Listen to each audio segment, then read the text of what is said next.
Welcome, ghouls, to today's episode of Mental Health is Horrifying. I'm your horror Barbie host of darkness, Candace Green, psychotherapist and all-around spooky bitch, podcasting from my bat-filled cave in Toronto, Canada. When I reached out to my good friend and go-to witch, Kait Fowlie, about being a guest on my podcast and asked her what movie she wanted to talk about, I felt positively batty that she chose The Craft. I mean, it's The Craft. It was released in 1996, which in my books is the most important year in horror history, if not world history, because this is also the same year that Scream came out and completely changed the world forever. What a time to be alive. Ugh. I miss the 90s.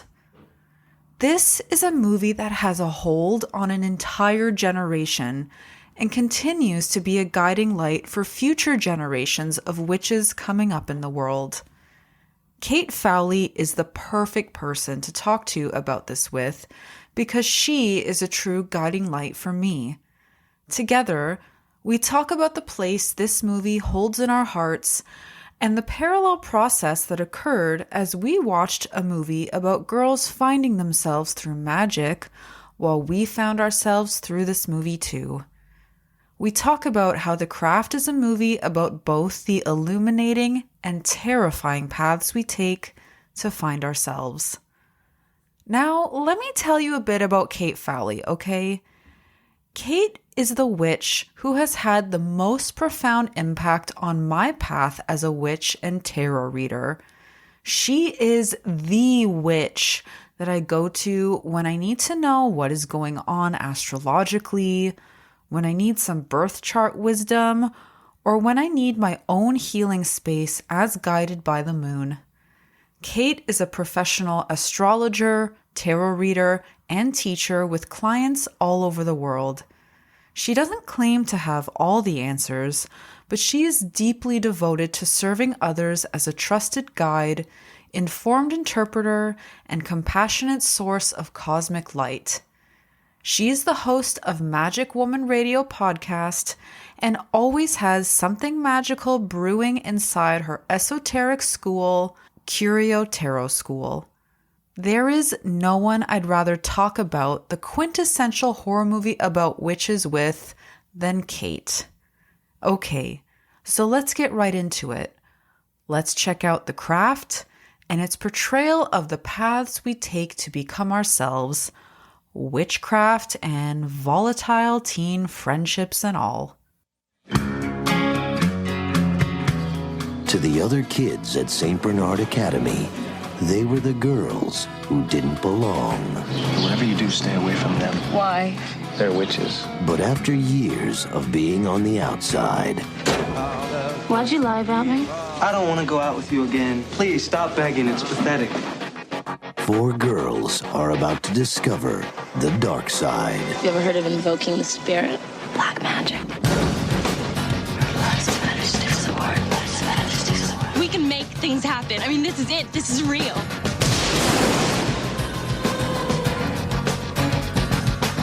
Columbia Pictures welcomes you to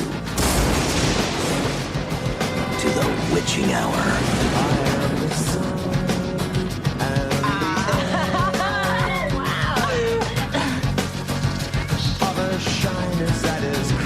Check it out. Her spell is working. Sit.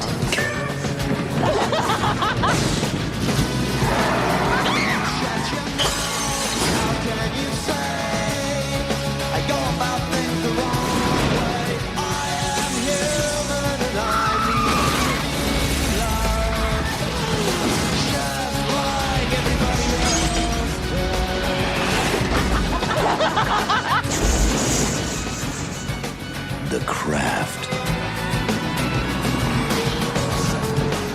Girls, watch out for those weirdos. We are the weirdos, mister.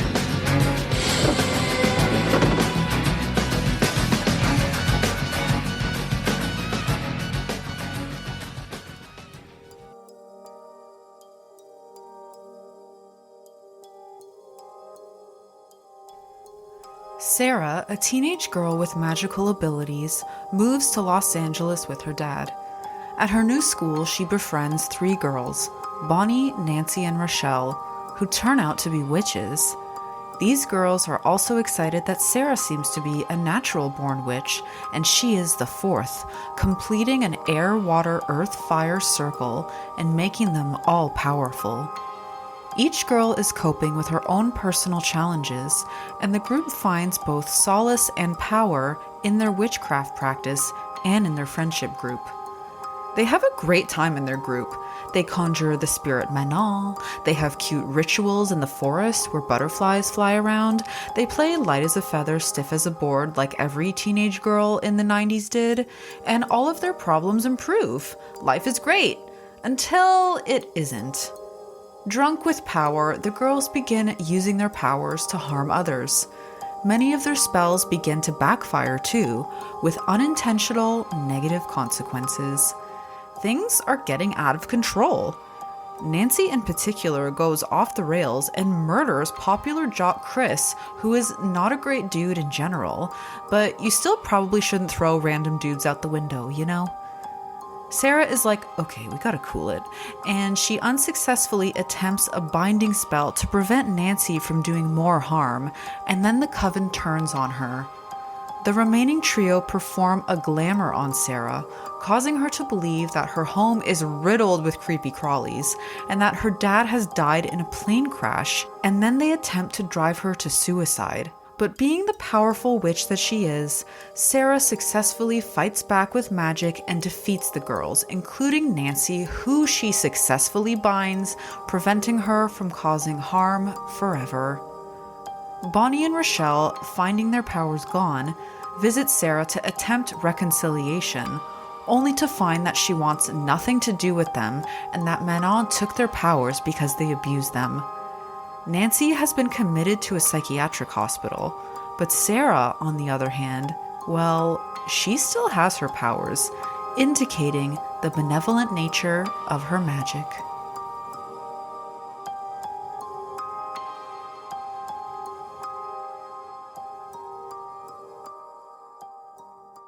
Hi, Kate. Welcome to Mental Health is Horrifying.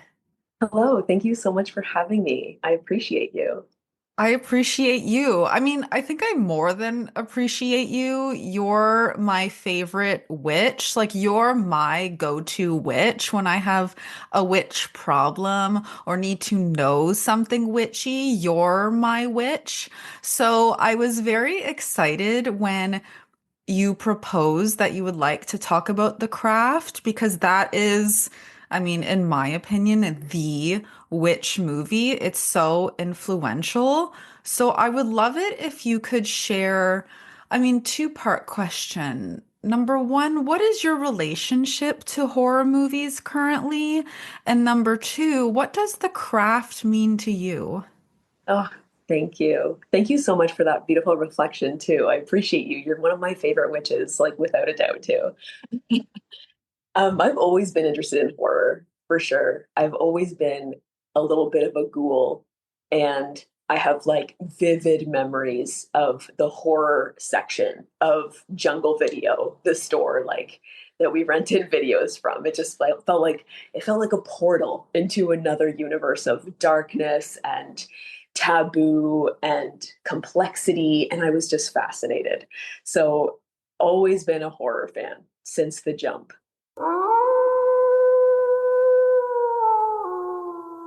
I really loved this film. It was an expander for me in a lot of ways. And I think just kind of gave me something that I was needing at the time. I guess I was probably 9 or 10 when this movie came out.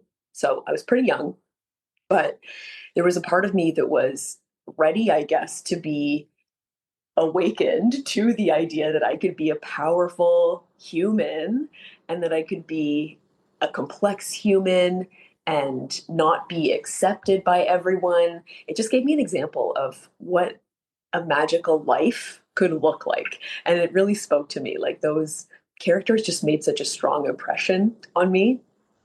And so, yeah, it just gave me something that I was kind of needing, but didn't even know that I was needing at the time. I love that sort of like it sounds like maybe you felt or you were noticing something deep inside of you, something stirring around that time, but didn't have words or language or community for. And then you saw it in the craft and was like, wait a minute, I can feel powerful. I can be myself. And I mean, I guess my sort of second part to that question after you saw the craft or, was this the point in your life when you started dabbling in witchcraft or coming out of the broom closet, as we say? Yeah, it was the time when I started to, seeds were being planted, I think, at that time. But I've always been a ritualistic kind of person, like rituals, like building little fairy houses in my backyard with twigs, or like going to like this tree in the like neighborhood that I used to go to do little rituals. It's always been a really big part of my life. So I was always tapping into magic and I guess witchcraft in some type of way, but didn't really know what I was doing until I started to see films like The Craft and started to see examples around me.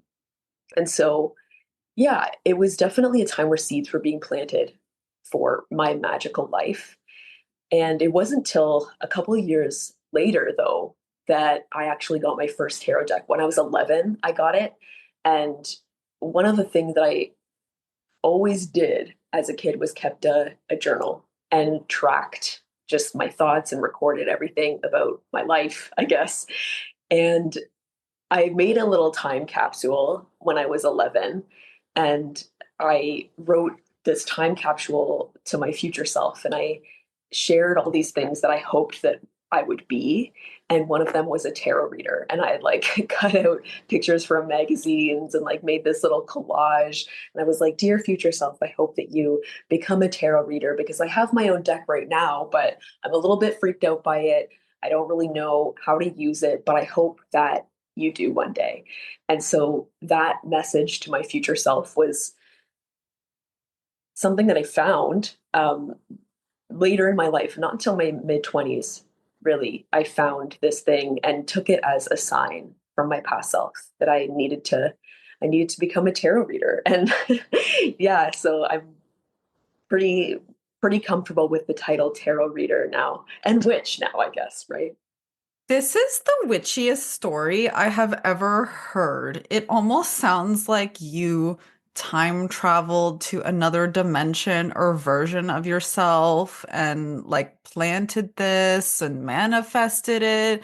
And of course, someone like you would have such incredible witchy lore like this. And with the role that the craft played in your journey, I think it highlights the importance of having witchy role models, having other witches, witchy women, community to look up to share this craft with.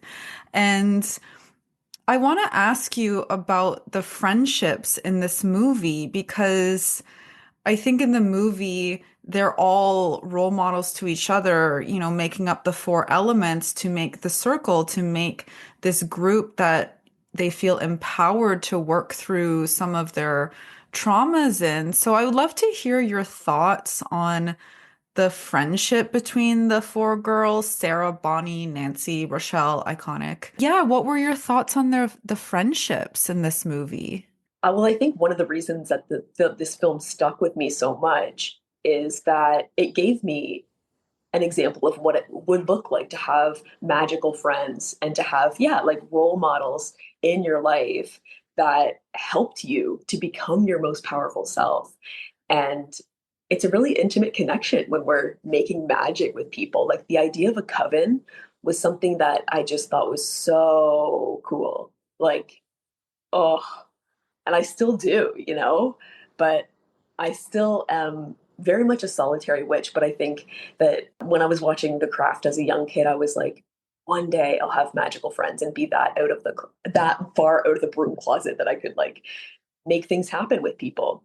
But I really do think that their friendships in a lot of ways are a pretty accurate representation of like high school female friendships, right? The idea of if you leave the coven, like you're out. And, in the old days, they would have killed you. So there's a real kind of risk that comes with leaving and not being friends anymore. And yeah, it's just a really complicated bond that all of the girls have. But they each learn and transform so much through their friendships. So not 2D characters, like they're all really rich characters, and so much life and so much story is kind of hinted at. And I feel like this movie could have been like 10 movies. Like we need we need sequels, we need trilogies. Like I'm hungry for more of their story. Maybe the movie makers should call you to consult on a craft series because I think you're so right. There's so much story here. And I love what you said about how these friendships, they do feel very realistic in terms of teenage girls. It's very dramatic. And I love what you said about there's risk involved in this. There's risk involved both in being in these friendships, but maybe in stepping away or feeling like, hey, this isn't for me, or I don't like this. This idea of exile in friend groups, it can feel so dangerous. And we can talk a bit more about, yeah, later in the movie, there is like a dangerous element that is reflected in their craft, in the friend group.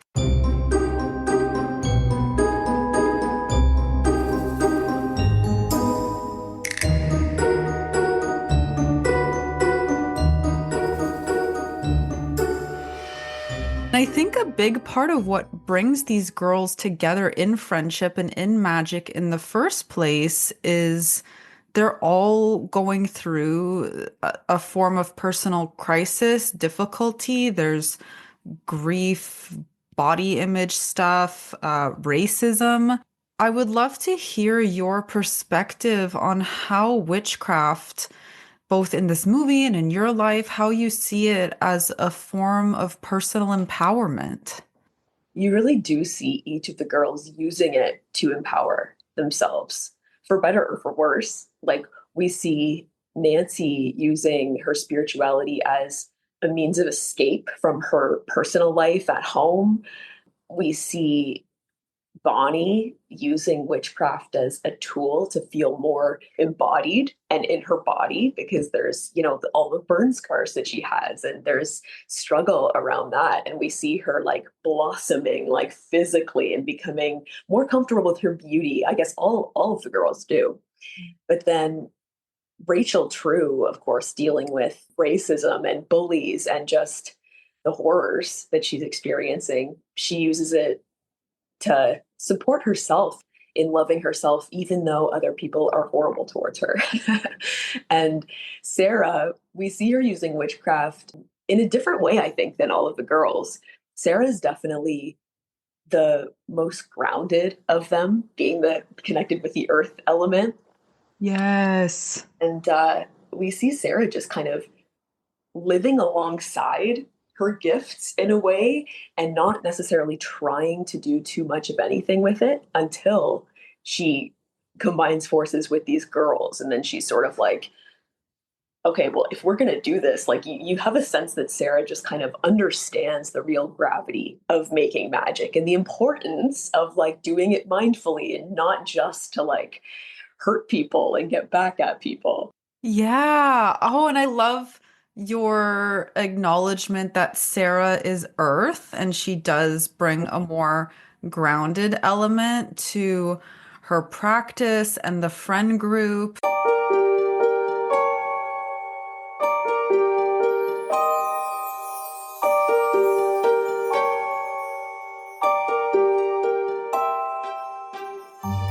I mean, I feel like we absolutely need to talk about the occult shop owner, Lirio, and how iconic and important she is to their path. And she really seems to get magic. So I wrote down this quote that I wanted to share, and then we can talk about the link between magic and friendship. So she says, "True magic is neither black nor white. It's both because nature is both loving and cruel all at the same time.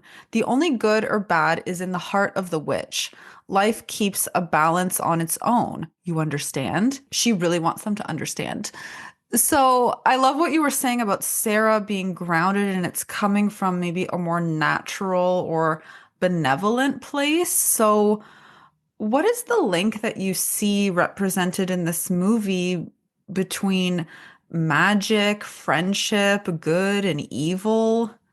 Magic and witchcraft and friendship are definitely connected in this film, and it's sort of like we see the risk, I think, of feeling like we need to rely on other people in order to have magic. It's sort of like the girls maybe we have a sense that the girls maybe run into such issues with and problems, and the film kind of takes a turn when they realize that, like, oh, we actually need to take personal responsibility, for what we're doing. And it's sort of like, I don't know, there's almost maybe a bit of like a peer pressure kind of element, but you kind of get a sense that they feel like they can't necessarily do it on their own, and they need each other to make magic in a way.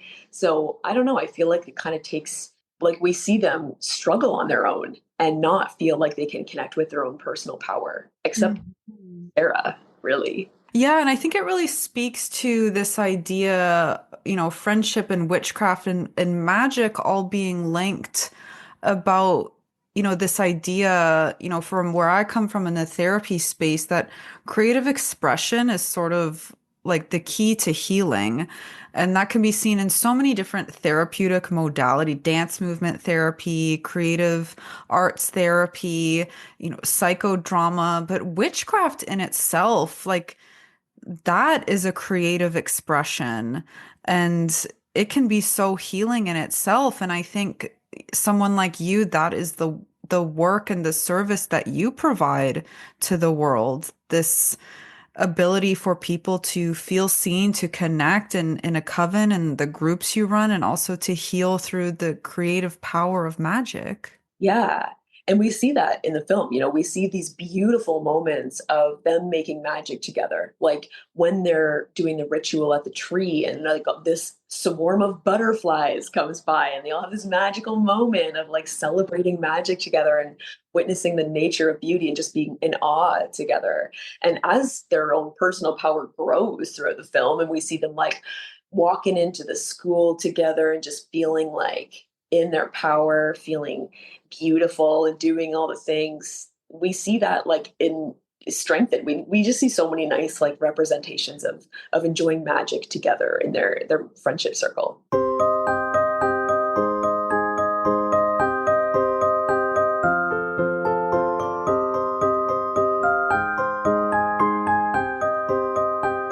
That scene in the forest when they're sitting and they're like conjuring Manon, they're calling the corners and the butterflies. When I was rewatching this movie for this episode, I felt so strongly that I wanted to be there. Like, I was just like, would all of my problems be solved if I was part of this circle? And I think really speaks to, again, the healing power of being with other people and letting your mind play in this magical space. It can be so healing. Yes. Yes. And allowing yourself to be vulnerable with someone and the magic that can happen there.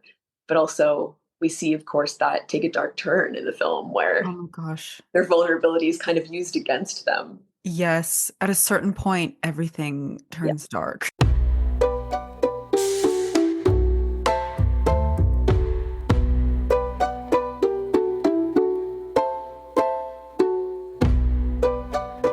The first half of the movie feels like that classic progression in tarot. I pulled the cards here. It feels like it goes from a tower to a star moment in the sense that it goes from all of these girls are experiencing real hardship in their lives, body image, suicidal ideation, grief, all of domestic violence, all these really difficult things. And then they find witchcraft and it moves into a star moment. They're living their lives in the forest. They're connecting. They feel like, this is really it. Do you agree that this is the progression that feels like is happening in the movie? And also, is there another card that should come after this when everything does start going to shit? I think that sequence of cards really does show what's happening in the film. It's like the tower falls when you realize something is built on not so solid foundation, and then you take the ship, the tower falls and you kind of like hit rock bottom and just are alone and looking up at the cosmos and the great beyond and just being like, what is this all for? Why am I here, kind of thing. But there's also beauty in that moment. And yeah, the star for sure can be that representation of how connected the girls feel to a bigger power. Yeah, interestingly, if there was a card that came after that, it's interesting that it's like the moon, because in the actual sequence of the major arcana, because the moon is sort of like associated with your imagination running away on you and going into dark places in the dark. And there's definitely a theme of gaslighting in the film, and that's very moon-ish in theme. And so there's vulnerability in the star and like connection to all things. And then also a period where things take a dark turn and their vulnerability goes to a dark place.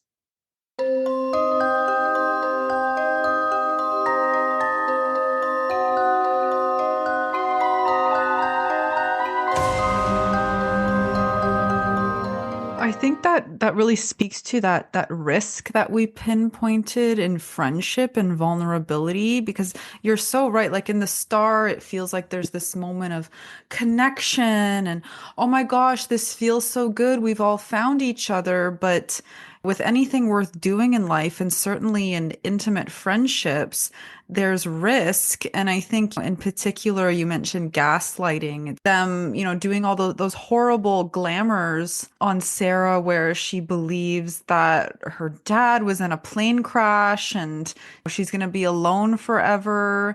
It really does show this fine line sometimes that we are maybe aware of or is sort of in the back of our mind in certain intimate friendships. There's always that risk there to pay attention to. Oh, yeah. The danger is kind of real. Yeah, in the second half of the movie, the darkness is on full display, right? Both this idea that magic and friendship are linked and things really take a dark turn. It sort of made me think about this idea that, certainly within friendship, if you're vulnerable with not the right person, not the right type of match, someone might take that for granted. But also this idea that they're using witchcraft as a form of personal empowerment to help them heal and feel better through their hardships. But if we focus too much in a hyper focused or even obsessive kind of way on our healing journey trademark, which is very popular in sort of wellness speak and all of this right now, it can turn toxic or become an unhealthy thing. So, from that perspective, how do you think their magic and their friendship starts going south? What makes that happen? Yeah, it does take a really obsessive turn. And you get a sense that they need it or feel like they need it. And it kind of goes to a delusional place for them. Like there's that one scene when they're driving down this busy street and they run the red light, and Nancy is like, doesn't red mean stop? And it's kind of like they just go to a bit of they lose themselves, I think, in it Yeah. and become, they've obviously like given their power away to something outside of them, which isn't empowering anymore. But yeah, we see them kind of lose themselves in their journey, and their spirituality and their magic becomes something that doesn't help or empower them anymore, but actually like puts them in danger and puts them in weird situations. That ritual on the beach when all of the sharks wash up to the shore, like so weird. And Nancy's like walking on water, and the girls are like, what's going on? Wow, you're off the deep end. Yeah. Poor sharks, right? Like justice for those sharks, first of all. And Mhm. I love the point that you made about it feels like they've given their power away to something outside themselves. I wonder if you can tell me more about that. That feels like a really salient point. Yeah, it is these days. It's really easy to do that. It's really easy to do that. Yeah, like the idea that I believe we're all magical for sure, right? We all have so much power inside of us, but it's easy to feel like you need something outside of you to bring that magic out. Like the world in a lot of ways works to make us think that. That's so true. Like this idea of overly investing in some kind of wellness guru or someone who doesn't have your best interest in mind, or if you just buy this supplement, or if you just do this ebook program course, whatever, this will fix your life. And really, I think what is shown in this movie through the intertwining of magic and friendship is it's inside of you and it's through the authentic bonds and friendships that you make with trusted people. And I mean, in the end, I think Sarah finds maybe these weren't my people, and she's really good at holding that center inside of herself, as I think you pointed out. Oh yeah. And at the end, the girls, Rochelle and Bonnie, visit her house and she's moving. And the girls are like, we don't have any power anymore. Do you? And Sarah's like, yeah, like well, she alludes to the fact that she does. So yeah, she's really good at holding that center inside of herself, where we see the other girls not really doing that. Like their power is taken away from them. At the end, they don't have it anymore. Yeah, that scene, I think it maybe really highlights that. I mean, sort of like Lirio, she knows in the occult store, the magic reflects the heart of the witch, and maybe there's sort of an indication that these girls were after something that had a bit of an impure quality. They were after power, they were after the ability to control others or maybe carry out some, I mean, certainly sort of revenge fantasies. We see that happen. And, on the one hand, it's like, I mean, can you blame them? Like, can you blame Rochelle for being really mad at that girl who was super racist to her? But again, I'm coming back to the point that you made about Sarah being Earth and just Mhm. really being able to stick with herself and what she knows to be right and true. And that's definitely affirmed by Lirio when she goes to see her. But Sarah's almost like, I don't know. There's there's just that really iconic scene where she flees to Lirio in her darkest hour when she needs grounding and she just goes to Lirio and they go to her back room, which is the temple of my dreams. Like it's amazing. Iconic. Like, can I live there? Uh, and then Lirio kind of reminds her of her power, and Sarah ends up fleeing because she's almost like afraid of it. Like in that moment when she's back in the back room with Lirio, the place kind of burst into flames, I think, is what happened. Yeah. She's like, Sarah, come back. But Sarah's already gone. There's such a maternal transference in that scene. Of course, Sarah's mother passed away when she was giving birth to her. And I think Lirio is able to fill some of that space, or I really got a maternal vibe from that scene when she's hugging her. And it's like, again, like I want to hug Lirio. I feel like she would fix me. Because I think about that character pretty often, actually.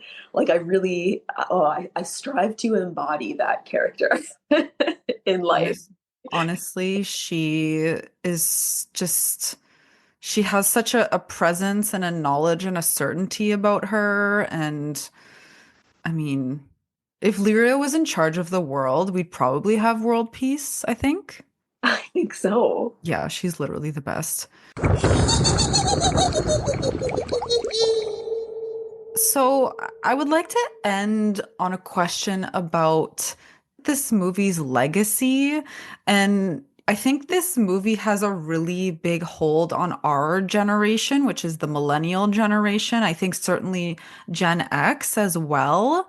But what are your thoughts about maybe why this movie has such a hold on a generation? And what are we doing exactly when we're engaging in this kind of nostalgia? Such a great question. Both such good questions. I think when we're engaging in nostalgia, we are affirming ourselves and our story and cherishing our lore in a lot of ways and the symbols and works of art that really helped us to become ourselves.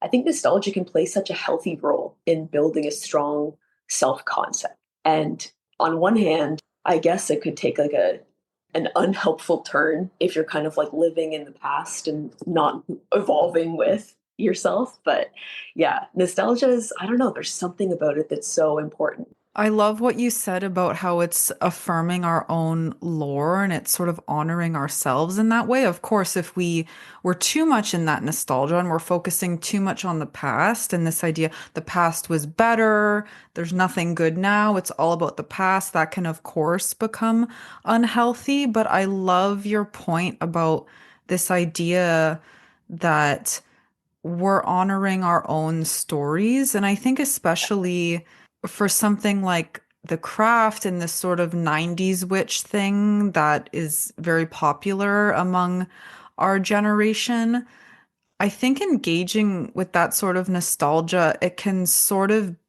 be this place of if you weren't allowed or felt safe to engage with your authentic self back then, now is a time that you can do that.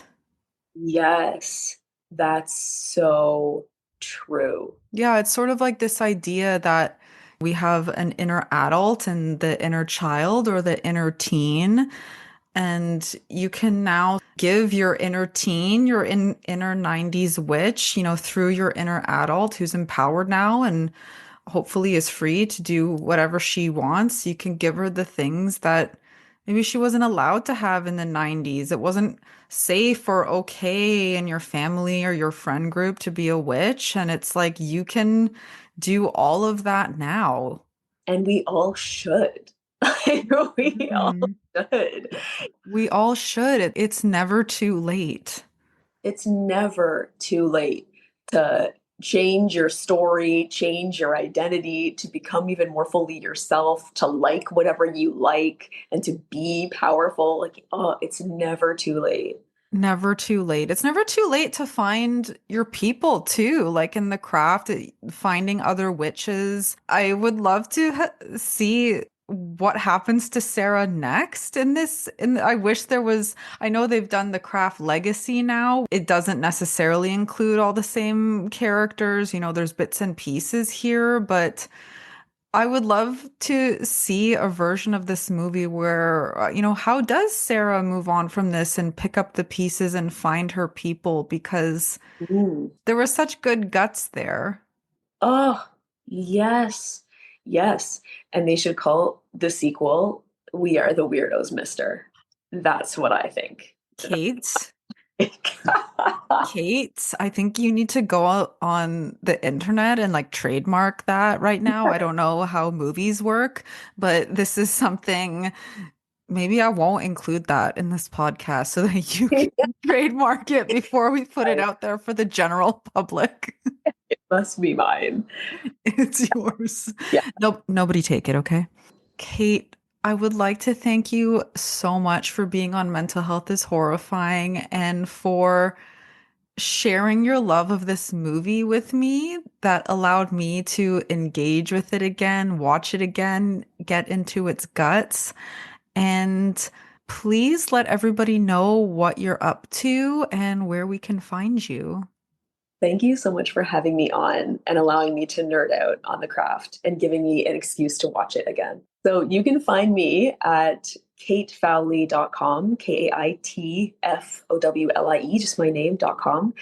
that's where I keep all of my readings. I do tarot and astrology readings and online courses as well. So always look to kaitfowlie.com for all things Kait Fowlie.